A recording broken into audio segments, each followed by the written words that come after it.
Chers camarades, je serai renvoyé de mon lieu de service. Et tiens à vous le dire dès maintenant.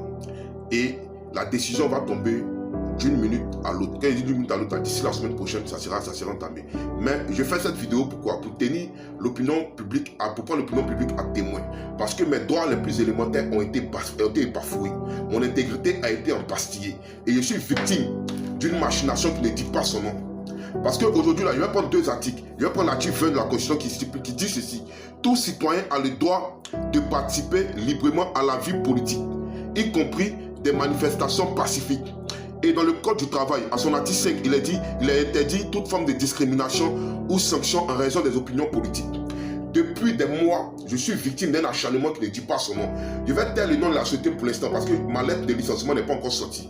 Et c'est une société d'État, raison pour laquelle j'ai fait cette vidéo. J'ai toutes les preuves qu'effectivement il s'agit d'une décision purement et simplement politique. Voilà, mais qu'ils essaient de maquiller en une sorte de faute professionnelle. Mais j'ai toutes les preuves pour décortiquer ça. Et quand l'heure sera arrivée, là, je viendrai devant vous pour vous exposer cela.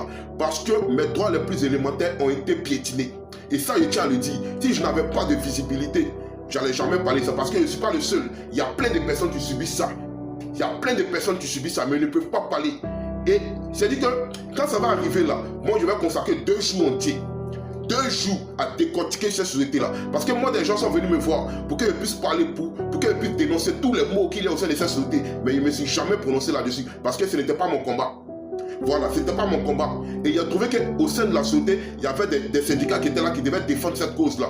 Je n'ai jamais fait de vidéo sur mon lieu de service. Je n'ai jamais cité le nom de la société, quoique c'est une société d'État. Et aujourd'hui, là, je suis victime d'une injustice qui ne dit pas son nom. Mais je vais vous dire que moi, là, mon licenciement, là, je vais prendre ça avec sourire aux lèvres. Et je vais sortir de la tête haute parce que je sais que je n'ai rien fait. Voilà, et c'est une décision purement et simplement politique. Mais je tiens à vous dire, mon audience là, je vais l'utiliser pour vous mettre à nu. Je vais utiliser moi mon audience là pour montrer au monde entier que ce que vous êtes en train de faire là, vous êtes dans l'illégalité totale. Et je vais le montrer, je vais le démontrer. Mais je tiens à vous dire, chers camarades, on ne va pas détourner le regard vers le sujet. On ne va pas se détourner du combat. Voilà. Parce que la lutte là, il y a les dommages collatéraux. Et moi je pense que c'est un dommage collatéral. C'est pas un problème.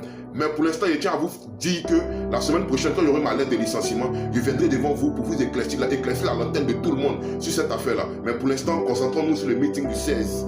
Voilà, le meeting du 16, on va aller là-bas, on va faire une démonstration de force. C'est ça, il ne veut pas voir, il ne veut pas me voir dans les meetings, il ne veut pas me voir dans les moments, mais il va me voir. Voilà, on sera au meeting là-bas, parce que c'est toujours en dehors de mes heures de service qu'il va faire ce genre de choses-là.